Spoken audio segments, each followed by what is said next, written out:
사사시대 두 번째 말씀으로 쓰는 자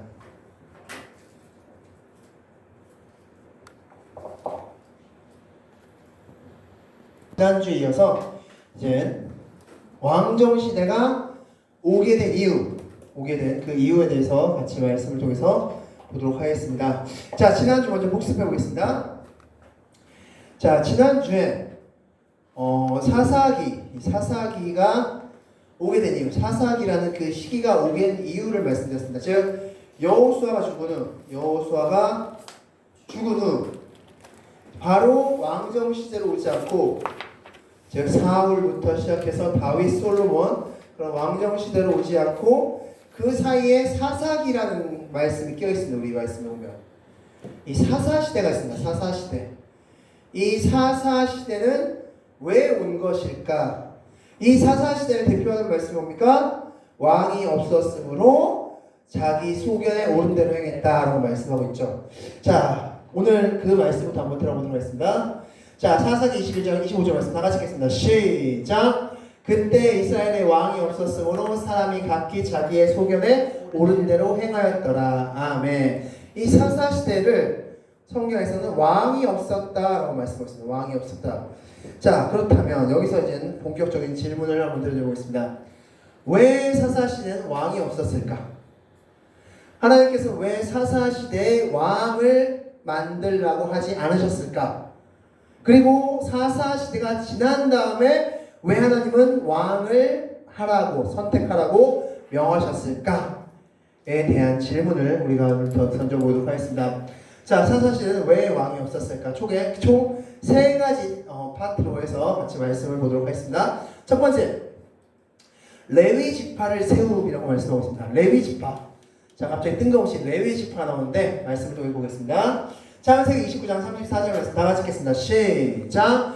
그가 또 임신함에 아들을 낳고 이르되 내가 그에게 세 아들을 낳았으니 내 남편이 지금부터 나와 연합하리로다 하고 그의 이름을 레위라 하였으며. 아멘. 자, 에서와 야곱이라는 사람이 있었습니다. 자, 근데 야곱이 에서를 흉내내서 장자권, 축복권을 따갔습니다. 그리고 나서 어디로 갔습니까? 삼촌 라반의 집으로 도주했죠. 자, 그곳에서 20년 동안 보냈는데 그 20년 동안 보내는 동안 결혼을 했습니다. 누구랑? 레아랑 라헬이라는 여인과 결혼했습니다. 자, 두 사람 중에 누구를 더 좋아했습니까? 라헬을 더 좋아했는데 이 나라 법에는 언니보다 동생이 먼저 시집가는 일이 없다라고 해서 레아와 결혼하고 라헬과도 결혼했습니다. 자, 이 레위라는 사람은 이 레아의 셋째 아들입니다. 루벤, 시몬, 그 다음에 레위죠. 그래서 레위, 이 레위라는 사람인데 이 레위의 이름의 뜻은 연합이라는 이름의 뜻이다 라고 성경은 말씀하고 있습니다.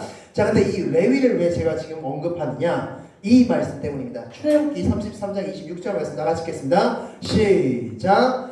레위 자손이 모세의 말대로 행하매 이날의 백성 중에 3,000명가량이 죽임을 당하니라. 아멘. 자, 이 말씀 어떤 말씀일까요? 갑자기 3,000명이 죽을 사건. 바로 금송아지 사건이죠. 자, 금송아지 사건, 즉 모세가 40일 동안 시내산에 오르면서 이 백성들이 기다리기 지치니까 아론에게 말합니다. 모세는 이미 죽은 것 같으니까 우리를 이끌 신을 만들어주세요. 아론이 좋다, 그럼 금붙이 가져와라 라고 해서 그 금붙이로 무엇을 만들어줬습니까? 금송아지를 만들어줬어. 그리고 그 금송아지에서 모세에게 배운 하나님을 예배하는 방법대로 그 금송아지를 예배하고 있었습니다. 자, 이 모습을 보니까 하나님이 화가 났고, 그래서 모세가 이 금송아지를 녹였고, 그리고 나서 한 일이 뭐냐면 레위 자손에게 명하기를 너희들 이 금송아지를 섬겼던 이 사람들 다 죽여라 라고 이야기합니다.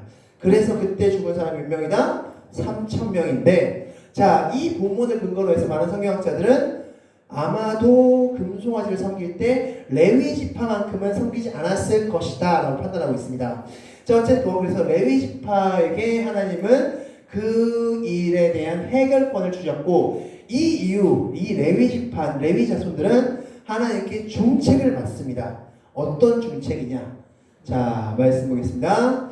자, 너는 자 민수기 1장 49절 말씀 다 같이 읽겠습니다. 시작. 너는 레위 지파만은 계수하지 말며 그들을 이스라엘 자손 계수 중에 넣지 말고. 아멘. 자, 민수기가 무슨 책입니까? 민수기. 영어로는 넘버라고 써있죠. 넘버스 이렇게 되는데 민수기가 무슨 뜻일까요? 바로 백성을 계수한다죠. 자, 민수기는 바로 민수기의 내용은 바로 전쟁에 나갈 만한 사람을 계수하는 책입니다.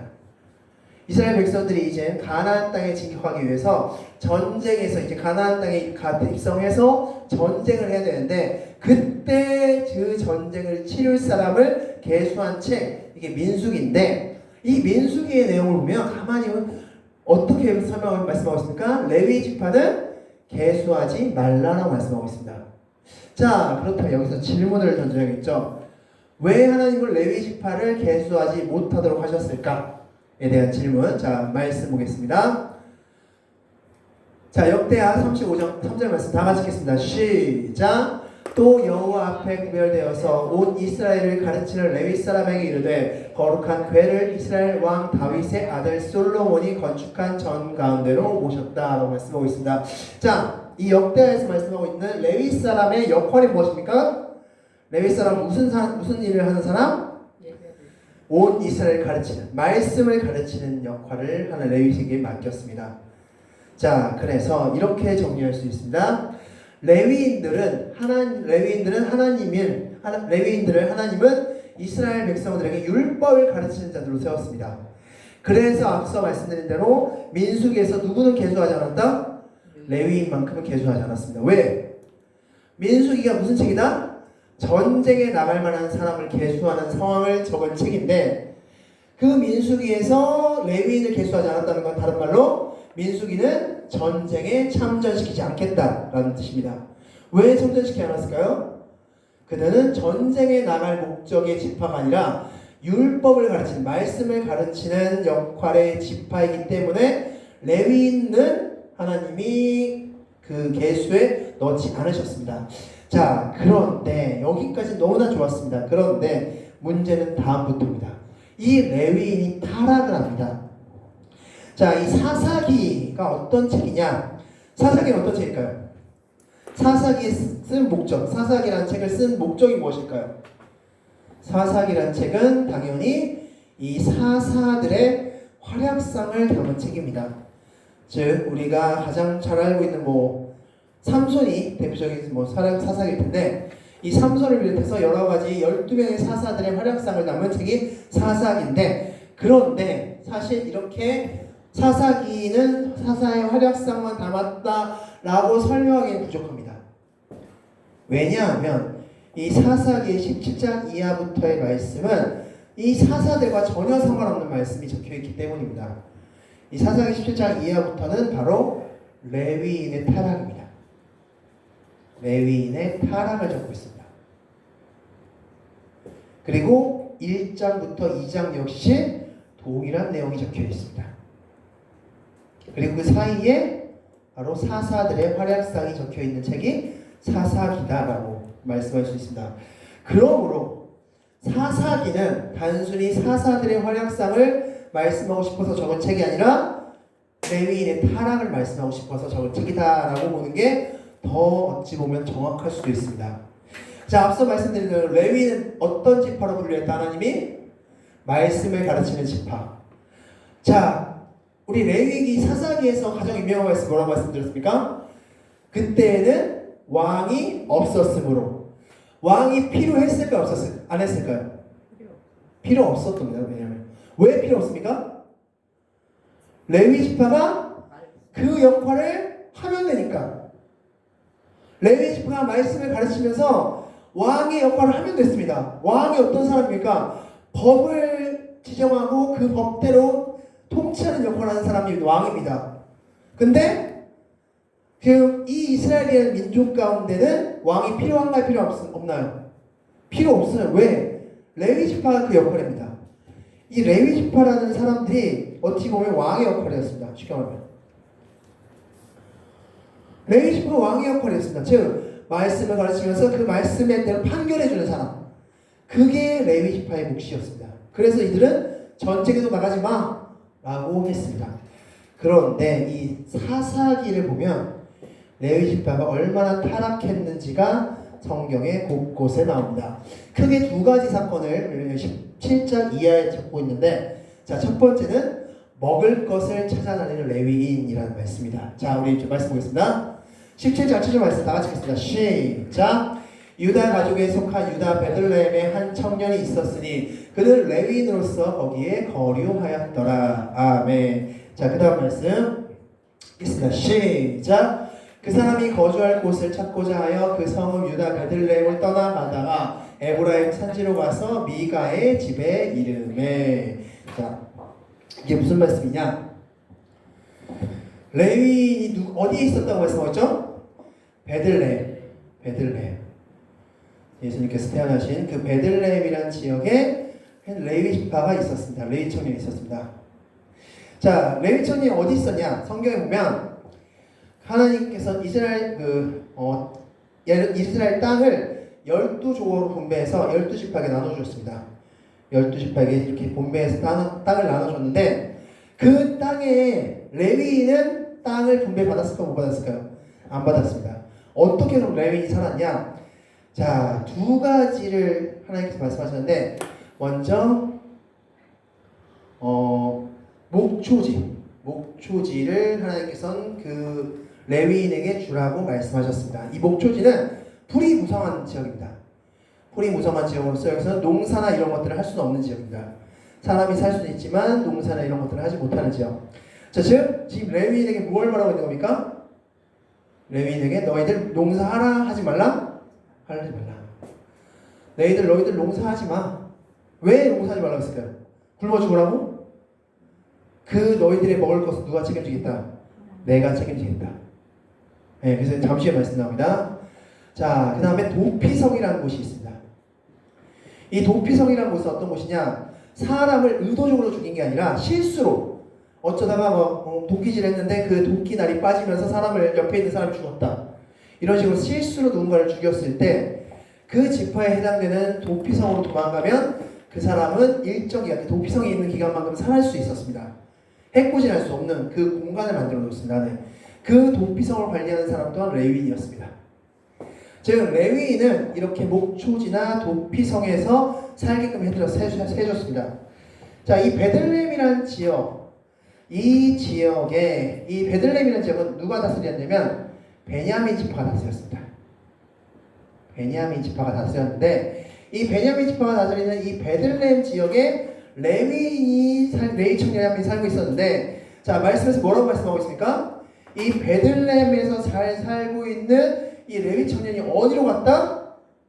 에브라임 산지. 자, 에브라임 산지는 바로 이쪽입니다. 에브라임 산지. 에브라임이 다스리는 에브라임 산지. 자, 이곳까지 이동했다. 이 거리는 물론 그렇게 멀진 않습니다. 약 걸어서 하루 종일 걸으면 갈 수 있는 정도의 거리라고 합니다. 여기서 아침에 출발해서 한 저녁 늦게 이쪽에 도착할 수 있는 겁니다. 거리라고 생각하면 됩니다. 자, 그러면 여기서 이제 질문을 하나 던져있죠. 이 레위 청년은 이 먼 길을 왜 떠났을까요? 베들레헴에서 잘 살면 되지. 하나님이 주신 땅에서 잘 살면 되지. 왜 여기를 갔을까요? 자, 말씀을 넘어가겠습니다. 자, 여호수아서 13장 14절 말씀 다 같이 읽겠습니다. 시작.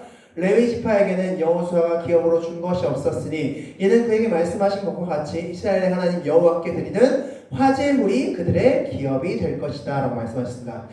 화제물이 무엇입니까? 자, 우리 레위기만 보셨죠? 자, 화제물이 무엇이죠? 화제가 뭐죠? 화제가 불로 태우는 제사. 자, 우리 5가지 제사가 뭐였습니까? 번제, 소제, 화목제, 속건제, 속제제. 이 제사들 중에서 많은 부분 번제를 제외하고 많은 부분에 있어서 제물에 남는 부분이 있었고, 특별히 소제 같은 경우에는 어떻게 드렸습니까? 소제는 곡식의 한 움큼만 딱 하나님께 드리면 나머지는 다 누구 차지입니까? 레위인들, 레위인들 채습니다. 자, 그래서 하나님은 이 레위인들에게 먹을 것을 줬는데 어떻게 먹을 것을 줬냐면 너희들 화제물, 즉 제물을 통해서 먹을 것을 줘라. 특별히 이제 화목제 같은 경우에는 넓적다리, 오른쪽 넓적다리와 가슴 부위는 누구 차지? 레위인 차지라는 겁니다. 그러니까 그것을 이제 먹으면 되는 겁니다. 그걸로서 이제 먹으면 되는 건데 문제는 그렇게 제물을 먹으려면은 뭐를 드려야 되는 겁니까? 사람들이 제사라는 걸 드려야 됩니다. 근데 제사를 드렸을까 안 드렸을까요? 이때는 왜 안 드렸을까요? 하나님을 예배하지 않는 시기였기 때문에. 쉽게 말해서 지금 교회들이 텅텅 비어있는 상태인 겁니다. 쉽게 말해서 이때는 교회들이 텅텅 비어있는 상태로서 레위인들, 하나님의 일을 하는 이 사람들이 먹을 게 없는 상태인 겁니다. 그러니까 이 청년 레위인이 배고파 여기 가면 먹을 게 좀 있으려나 싶어서 에브라임 산지로 넘어간 겁니다. 자, 여기서 그냥 가만히 있었냐? 이 에브라임 산지에 미가라는 사람이 나와있다고 말씀했죠. 그 미가라는 사람이 우상을 섬겼습니다. 그러고 나서 레위 그 청년에게 말을 합니다. 야, 우리가 지금 우상을 섬기는데 이 우상 단지에 제사장이 되어주겠소? 그럼 우리가 먹을 걸 주겠습니다. 라고 이야기합니다. 그러면 만약에 정상적인 레위인이라면 뭐라고 얘기해야 됩니까? 우리는 오직 하나님만 섬기는 사람인데 어디 감히 우상을? 이러면서 화를 냈어야 되는데 이 레위는 아이고 뭐 주실 건데요? 아이고 좀 많이 주실 건가요? 아이고 감사합니다. 그럼 제가 그렇게 하죠. 하면서 우상을 섬기는 일에 그는 동원되면서 거기서 먹을 것을 챙기는 그런 모습을 보이게 됩니다. 이게 바로 레위인의 타락의 모습입니다. 즉 레위인은 자의반 타의반 그는 타락할 수밖에 없는 환경 가운데 놓이게 되었고 그들은 우상을 섬겨서 겨우 먹을 걸 해결하는 그런 시대가 되었다라고 말씀하고 있는 것입니다. 자, 두 번째, 마지막 정리하겠습니다. 다 같이 읽겠습니다. 시작. 하나님께 예배드리지 않아 화제물이 없었고 그로 인해 레위인들은 먹을 것을 찾아 다니게 된 것이다. 아멘. 자, 그래서 레위인들은 말씀을 가르치기는커녕 먹을 것을 찾아 헤매는 그런 신세가 되었다라고 말씀할 수 있습니다. 자, 그런데 여기서 더 큰 사건이 있습니다. 죄 가운데 빠질 레위인이라는 제목인데, 자, 말씀 보겠습니다. 19절 말씀, 19장 1절 말씀 다 같이 읽겠습니다. 시작. 이스라엘의 왕이 없을 그때 에브라임 산지 구석에 거류하는 어떤 레위 사람이 유다 베들레헴에서 첩을 맞이하였는데, 아멘. 자, 여기서 한 가지 눈길이 뜨는 단어가 있죠. 무엇입니까? 첩이라는 단어, 첩. 하나님께서는 일부 일처제만 허락하시죠. 일부 일처제. 한 사람이 한 사람 결혼하는 거. 한 성의 남자와 한 명의 여자만이 결혼하는 것을 허락하셨는데 지금 레위인, 이 레위인은 누굴 두었다? 첩을 두었다. 즉 일부 다처제의 삶을 살았다는 것입니다. 하나님의 일을 하는 그 사람이 일부 다처제의 삶을 지금 살고 있는 겁니다. 자, 그런데 더 놀라운 사실은 그 다음 구절입니다. 자, 18절 말씀 다 같이 읽겠습니다. 시작. 우리는 유다 베들레헴에서 에브라임 산지 구석으로 가나이다. 나는 그곳 사람으로서 이제는 여호와의 집으로 가는 중인데 나를 자기 집으로 이끌어 주십시오. 라고 말씀하셨습니다. 자, 무슨 소리냐? 이게 무슨 사건인지 말씀드리겠습니다. 자, 한 레위인이 첩이 있었는데 그 첩이 집을 나갔습니다. 그래서 자기 집, 친정집으로 다시 들어갔습니다. 그 친정집이 바로 앞서 말씀드린 베들레헴이었습니다. 자, 그래서 이 에브라임 산지에 살았던 이 레위인이 베들레헴까지 가서 그 베들레헴에 있던 그 자기 첩을 데리고 왔습니다. 자, 막 데리고 오는 상황 가운데서 근데 길이 멀다 보니 어떤 사람의 집에 머물게 되었습니다. 그 어떤 노인의 집에 머물게 되었는데 그 노인의 집에 머물 때 어떤 남자들이 들이닥칩니다. 그리고 나서 말합니다. 지금 방금 너희 집으로 들어간 그 사람, 그 남자, 그 레위인, 그 사람과 우리가 관계를 하겠다. 성관계를 좀 해야겠다라고 이야기합니다. 자, 그러자 아니 그러지 말고 차라리 내 부인과 관계하십시오 하면서 그 첩을 그 남자들에게 내어줍니다. 그리고 밤새 그 첩과 남자들이 관계를 했고 결국 그 아침에 다시 문을 열고 보니까 그 첩이 숨지게 되어 있었습니다. 숨졌습니다. 그래서 그 레위인이 어떻게 했냐? 그 시체를 가지고 12토막을 내서 각 지파에 한 토막씩 보내는 사건이 성경에 기록되어 있습니다. 즉, 이 레위인은 하나님의 일을, 하나님의 말씀을 가르치는 역할을 하는 사람인데 그는 첩을 두었는데 그 첩을 둔 그곳을 지금 자신의 입으로 뭐라고 표현하고 있습니까? 여호와의 집이었다라고 말씀하고 있습니다. 자신이 읽고 있는 에브라임 사제 그 목초지를 여호와의 집으로 표현하면서 입으로는 그렇게 표현하고 있지만 실제 삶은 첩을 두고 있는 삶을 살았고 나중에 그 첩을 남자들에게 내려받기는 그런 일을 벌이게 되는 것입니다. 자, 그래서 이런 식으로 레위인은 타락했고 그들에게 부여된 말씀을 가르치는 역할 또한 하지 않았습니다. 자, 그러면서 하나님께서는 세우신 사람이 뭐냐? 사사라는 사람입니다. 자, 이 사사들이 뭔지 보겠습니다. 사사라는 뜻은 쇼페트, 원어로 쇼페트라고 합니다. 쇼페트. 이 쇼페트의 뜻은 다스리다, 재판하다라는 뜻입니다. 즉, 사사들이 그렇다면 누구의 역할을 대신하는 겁니까? 왕의 역할을 대신하는 것과 동시에 레위인의 역할을 대신하는 겁니다. 지금. 그래서 사사들은 레위인을 대신해서 하나님의 뜻대로 분별해주는 사람이 바로 레위인이었다라고 말씀할 수 있습니다. 자, 그렇다면 여기서 가장 중요한 질문. 하나님은 레위인을 대신해서 또한 왕을 대신해서 사사라는 인물을 세웠는데 이 사사가 꼭 필요했을까요? 이때 왜 필요했을까요? 사사라는 사람이 굳이 꼭 필요했을까? 레위인이 타락한 것도 이해하고 왕이 없는 것도 이해하겠는데 왜 사사라는 사람이 꼭 필요했을까? 이유가 있습니다. 자, 여호수아서 23장 13절 말씀 다 같이 읽겠습니다. 시작! 이 민족들을 너희 목전에서 쫓아내지 아니하시리니 그들이 너희에게 올무가 되며 덫이 되며 너희의 옆구리에 채찍이 되며 마침내 너희가 멸한다 라고 말씀하고 있습니다. 하나님께서는 분명히 가나안 땅에 입성하는 이스라엘 백성들을 뭐라고 말씀하셨습니까? 이방 민족 다 쫓아내라. 한 사람도 남김없이 다 쫓아내라고 말씀하셨습니다. 그런데 지난주 말씀드렸지만 이 이스라엘 백성들은 어떻게 했습니까? 이방 민족을 쫓아냈습니까? 안 쫓아냈습니까? 일부만 쫓아냈고 나머지 일부는 쫓아내지 않았습니다. 왜? 그들의 노동력과 그들의 경제력이 탐났기 때문에. 그래서 그들은 이 이스라엘 민족들을, 이방 민족들을 쫓아내지 않고 같이 살았습니다.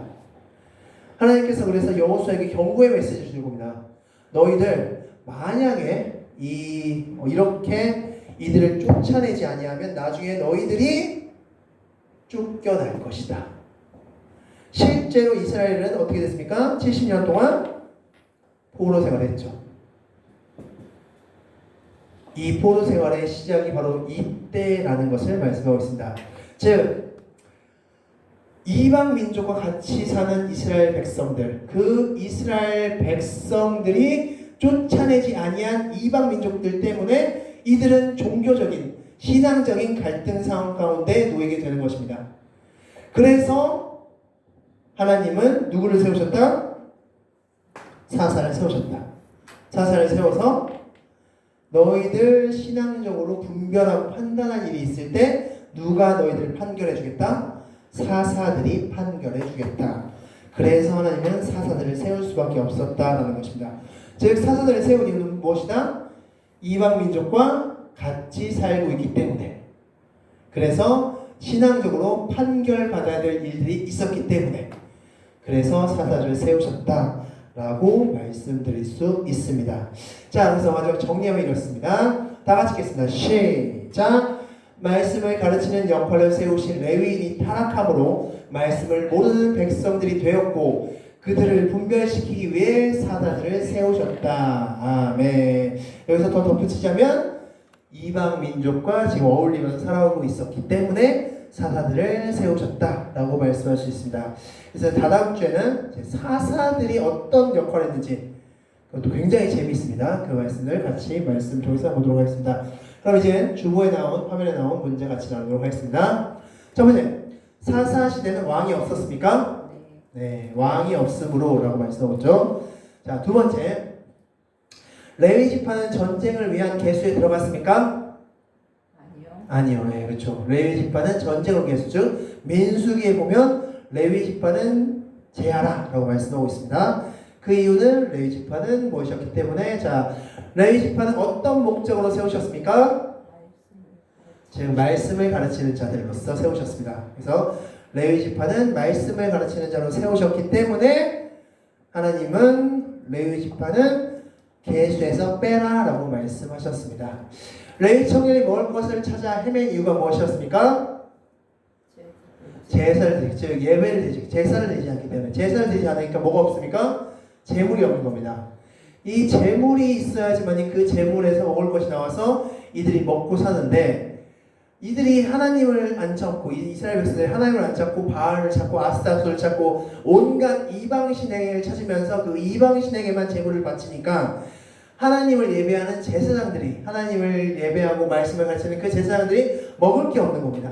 그래서 레위 청년이 먹을 것을 찾아 에브라임 산지까지 넘어간 것입니다. 에브라임에 거주하던 레위인을 첩을 두었습니까?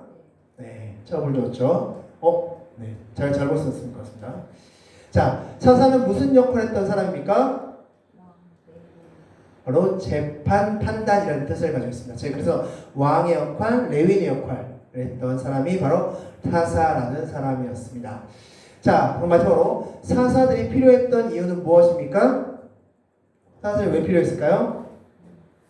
또 이방인을 쫓아내지 않았기 때문에 라고 말씀할 수 있습니다. 그래서 사사들은 필요했던 이유는 이방인들과 같이 살고 있었기 때문에, 그래서 사사들로 하여금 재판하고 판단할 수 있도록 신앙적인 판단을 내려주는 역할로서 사사들을 하나님께서 세우셨다라고 말씀할 수 있습니다. 자, 다음 주는 24년도 기도회로서 말씀을 나누고, 다다음 주에 이제 사사 시대 그 세 번째 이야기 같이 말씀을 통해서 나누도록 하겠습니다. 마지막으로 정리하고 마치겠습니다. 다 같이 읽겠습니다. 시작. 말씀을 가르치는 자로 세우신 레위인이 타락하자 하나님은 사사들을 세우셨다. 이방인을 쫓아내지 않았기에 그들은 사사들이 필요했다. 아멘. 기도하겠습니다.